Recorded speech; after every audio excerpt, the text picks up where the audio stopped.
ओम गुरुर्ब्रह्मा गुरुर्विष्णु गुरुर्देवो महेश्वरा गुरु साक्षात परम ब्रह्म तस्मै श्री गुरुवे नमः।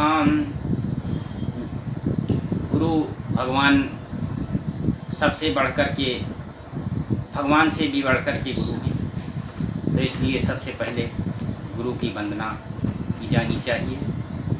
तत्पश्चात गणपति वंदना। ओम गणानां त्वा गणपतिगुं हवामहे, प्रियाणां त्वा प्रियपतिगुं हवामहे, निधीनां त्वा निधपतिगुं हवामहे। वसोमहं जानगन्धर्वं त्याजस्य गन्धर्वं अम्बे अम्बिके अम्बालिके नमान्यात्कश्चन संसायकं सुभद्रं काम्प्रीवास्नियम्। तत्पश्चात ईश्वर में मन लगा करके और हृदय में भगवान का स्मरण करने के बाद भगवान की कथा कहनी चाहिए, जिससे भगवान की कृपा प्राप्त हो। तो एक बार की बात है कि नारद मुनि जी जब माता सती यज्ञ में अपने को समर्पित कर चुकी थी, तब उसका जब समाचार नारद मुनि जी को मिला, तब देखिए उसके बाद आगे क्या होता है। आते हैं विषय पर। नारद समाचार सब पाए, कौतुक कहीं गिर गे है सिधाए। शैलराज बड़यादन कीना, पद पखार बरयासन दीना। नारद जी ने जब ये सब समाचार सुना कि सती जी इस प्रकार से यज्ञ में विरह होकर के, व्याकुल होकर के और अपने को उन्होंने स्वाहा कर लिया, तो वो जो है आते हैं और हिमाचल के घर पर जाते हैं। पर्वतराज ने उनका बहुत सत्कार किया, बड़े आदर के साथ उनको। देखिए, सनातन धर्म में सबसे पहले पैर धोने का विधान है। जब कोई आदमी या कोई भी अतिथि आपके यहाँ आता है, तो सबसे उसको पहले बुला करके पैर धो करके उसके लिए अच्छे आसन, सुंदर वस्त्र बिछा करके उस पर बैठाना चाहिए, क्योंकि अतिथि भगवान होता है। अतिथि देवो भव, इस प्रकार से हिंदू सनातन धर्म की मान्यता है। तो उसी प्रकार से हिमाचल जी ने नारद का सत्कार किया और उनको पद हो करके, पद पखार करके और आसन पर बैठाया। नार सहित मुनि पद सिर नावा, चरण सलिल सब भवन सिंचावा। निध भव सौभाग्य बहुत गिर बरना, सुता बेल मेली मुनि चरना। फिर अपनी स्त्री सहित, पत्नी सहित मुन के, नारद जी के आकर के उन्होंने जो है चरण छुए और आशीर्वाद लिया। और सारे घर में वो जो पैर धोने के बाद जो जल था, उसको पूरे घर में छिड़का। हिमाचल ने अपने सौभाग्य का बहुत बहुत बखान किया कि आपके आने से मुझे ये बड़ा मेरा सौभाग्य है कि आप हमारे यहाँ पधारे हैं, और अपनी पुत्री को बुलाकर उनके चरणों में जो है उन्होंने शीश उसका झुका दिया। कहा कि त्रिकालज्ञ सर्वज्ञ तुम, गति सर्वत्र तुम्हारी। त्रिकालज्ञ सर्वज्ञ तुम, गति सर्वत्र तुम्हारी। कहु सुता के दोष गुण, मुनिवर हृदय विचारी। और कहा कि हे मुनिवर, आप तीनों काल के, और आप तीनों काल के ज्ञाता हैं, और आप कहीं भी किसी भी जगह जा सकते हैं। अतः आप हृदय से विचार कर कन्या के गुण और दोष का वर्णन कीजिए।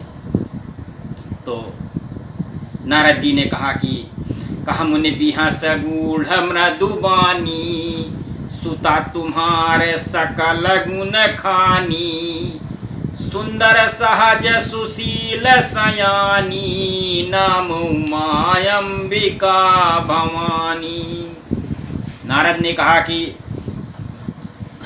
नारद हंसने लगे और उन्होंने रहस्य को देख करके कहा कि कोमल वाणी में नारद बोले कि तुम्हारी कन्या के गुणों का बखान नहीं किया जा सकता है। ये स्वभाव से ही सुंदर, सुशील और समझदार है। उमा अंबिका और भवानी के नाम से ये विख्यात होगी, इसको लोग जानेंगे। सब लक्षण संपन्न कुमारी, होई है संतत पियहि पियारी, सदाय चल यही कर यही वाता, यही तेजस पई पितु माता। नारद कहा कि ये सब लक्षणों से संपन्न होगी और ये जो है अपने पति को बहुत प्यार करेगी, इसका अचल सुहाग रहेगा और इसके माता पिता इससे यश पाएंगे। इसके माता पिता इसके नाम से जाने जाएंगे कि कोई है पूज्य सकल जग माही, यही सेवत कछु दुर्लभ नाही, यही कर नाम सुमिर संसारा, प्रिय चढ़ी पत व्रत्य सिधारा। ये सारे जगत में पूज्य होगी और इसकी सेवा करने से कुछ भी दुर्लभ नहीं होगा। संसार में इसके सेवा करने से सब कुछ मनुष्य को प्राप्त हो जाएगा और संसार में स्त्रियां इसका नाम सुमिरन करके पतिव्रता रूपी तलवार की धार पर चढ़ेंगी और पति की ऐसी पतिव्रता ये होगी कि इसके नाम का सदैव स्त्रियां नाम लेकर के इसके नाम का पद प्रसाद ग्रहण करेंगी। शैल सुलक्षण सुता तुम्हारी, सुनहु जे बजव गुण दुई चारी, अगुण अमान मातु पितु हीना, उदासीन सब संशय छीना। कहा कि हे पर्वतराज, और जो तुम्हारी कन्या का अवगुण है वो भी मुझसे सुनो। इससे दो चार इसके अवगुण हैं, उन्हें भी जान लीजिए कि ये जो है गुणहीन मानहीन माता पिता जिनके ना हों, ऐसे उदासीन संशय और लापरवाह व्यक्ति से इसकी शादी हो। जोगी जटिल काम मन, नगन अमंगल बेश, अस स्वामी यही कह मिलही, परिहस्त यस रेख। और हाथ की रेखा देख करके उन्होंने कहा कि इसको योगी पुरुष ब्याहेगा जो जटाधारी होगा और नंगा और अमंगल वेश, तमाम तरह के नाग बिच्छू और जो है ऐसा वेश वाला पति इसको मिलेगा, इसके हाथ में ऐसी ही रेखा पड़ी हुई।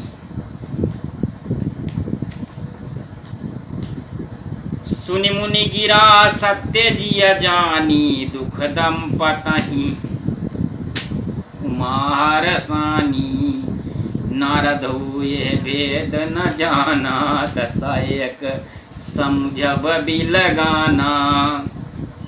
नारद मुनि की वाणी को सुनकर उसके हृदय में सत्य जानकर पति पत्नी मतलब हिमाचल और मैना को बहुत दुख हुआ और पार्वती तो बहुत गदगद हो गई, प्रसन्न हो गई। नारद जी भी इस रहस्य को नहीं जान सके क्योंकि सबकी बाहरी दशा एक सी होने पर भी भीतरी समझ भिन्न भिन्न थी। सीता राम राम राम राजा राम राम राम। तो कल जो है पार्वती जी की तपस्या, और उसी तपस्या के संदर्भ में कल एक बहुत कठिन व्रत महिलाओं का है, जिसके बारे में मैं बताऊंगा, जो पूर्वी भारत की महिलाएं करती हैं और इसको कजरी तीज के नाम से जाना जाता है। और ये व्रत बहुत कठिन होता है, जिसमें महिलाएं पानी तक नहीं ग्रहण करती हैं। और ये व्रत केवल इसीलिए किया जाता है क्योंकि महिलाएं इस व्रत में जैसे पार्वती जी ने कहा किया था, उसी प्रकार से इस व्रत को महिलाएं करती हैं। तो कल मैं उसी व्रत के संबंध में, पार्वती जी के व्रत के संबंध में महिमा को बताऊंगा। हर हर महादेव।